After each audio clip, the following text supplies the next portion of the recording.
दोस्तों, आज की कहानी है बदनसीब बाप। एक शादीशुदा जोड़ा अपना सेकंड हनीमून मनाने के लिए क्रूज टूर पर गए।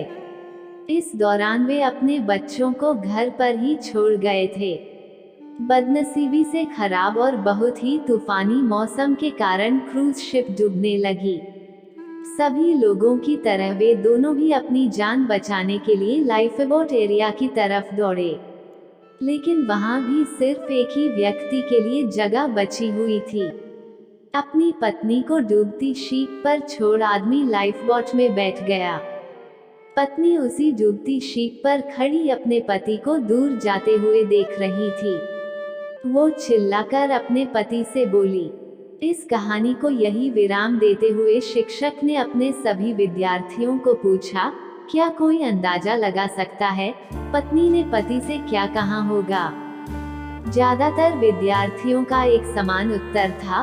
उन्होंने कहा, पत्नी बोली होगी कि मैंने तुमसे इतना प्यार किया और तुम मुझे इस तरह छोड़कर जा रहे हो। मैं तुमसे नफरत करती हूँ। शिक्षक की नजर एक शांत बैठे विद्यार्थी पर पड़ी। शिक्षक ने उसे जाकर यह सवाल पूछा। विद्यार्थी बोला, मुझे लगता है वह बोली होगी हमारे बच्चों का ध्यान रखना। शिक्षक को आश्चर्य हुआ। उन्होंने विद्यार्थी से पूछा, क्या तुमने यह कहानी पहले भी सुनी है? विद्यार्थी ने सर हिलाया और बोला, नहीं, लेकिन बीमारी की वजह से दम तोड़ते हुए मेरी माँ ने यही शब्द आखिर में मेरे पिता से कहे थे। शिक्षक ने उस विद्यार्थी को सही जवाब देने के लिए शाबाशी दी। कहानी को आगे बढ़ाते हुए शिक्षक ने कहा, क्रूज शिप डूब गई और साथ में पत्नी भी। पति घर वापस लौट आया और उसने अकेले ही अपने बच्चों को पाल पोस कर बड़ा किया। कई सालों बाद उस पति की भी मौत हो गई। एक दिन उसकी बेटी, जो उसे अपने माँ की मौत का जिम्मेदार मानती थी, अपने पिता के सामान को साफ करते हुए उसे एक डायरी मिली, जिसे पढ़कर उसे सच्चाई का पता लगा। डायरी में लिखा था, जब उसके माँ बाप उस क्रूज शिप पर गए थे तब उन्हें पहले से ही पता था कि उसकी मम्मी को 3rd स्टेज कैंसर है और इसलिए वो दोनों आखिरी बार एक साथ ज्यादा से ज्यादा समय बिता सके, इसलिए दोनों अकेले ही उस क्रूज शिप पर गए थे। जब उस शिप पर वह मनहूस समय आया था तब उसके पिता ने उस अकेली बची लाइफ बोट की जगह में बैठने से मना कर दिया था।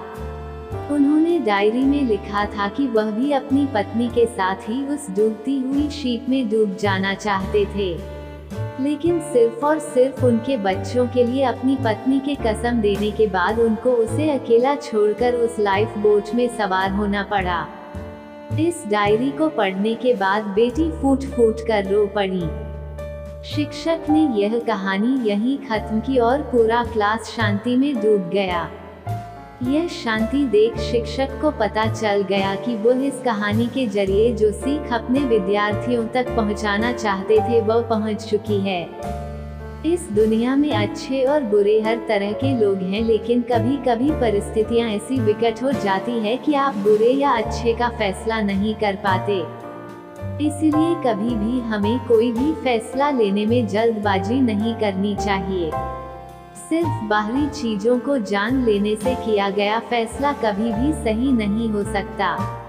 बिना किसी जांच पड़ताल के और बिना दूसरों का पॉइंट ऑफ व्यू समझे फैसला करना छोड़ दीजिए।